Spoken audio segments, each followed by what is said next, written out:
Sa iba pang mga balita, umaasa si Senator Francis Tolentino na igagalang ng China ang pagsasabatas ng Maritime Zone at Archipelagic Sea Lanes para protektahan ang soberanya at teritorial ng bansa.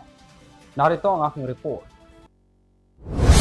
Pirma na lang ni Pangulong Ferdinand Marcos Jr. ang hinihintay para tuluyang maisabatas ang Maritime Zones Act at Archipelagic Sea Lanes Act para protektahan ang territorial at national security ng bansa. Ang naturang dalawang batas ay magpapatatag sa maritime domain ng bansa at mapigilan ang arbitrary passage ng mga dayuhang barko at dayuhang sasakyang pangimpapawid sa kapuluan ng Pilipinas. Dito, masusubaybayan at mamomonitor na ng bansa ang anumang aktibidad na nasa loob ng ating exclusive economic zone, lalong-lalo na ang West Philippine Sea, at maiwasan ang anumang posibleng banta sa ating pambansang seguridad. Sakali raw maisabatas, isusumite ito sa International Maritime Organization o IMO para kilalanin at maunawaan ng iba pang mga miyembrong bansa ng IMO.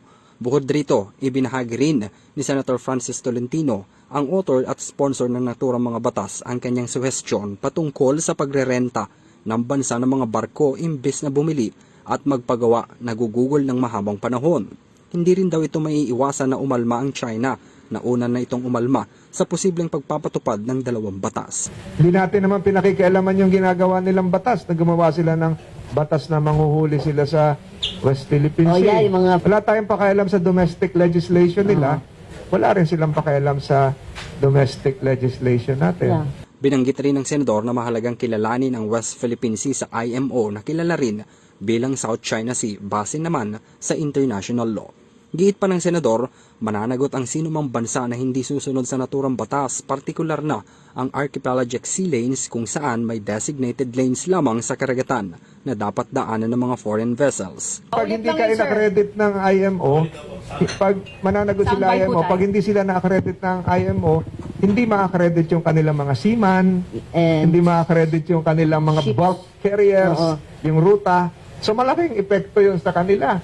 Di ba? Pag hindi sila accredited hindi sila papayag ng gano'n kasi ano sila international trade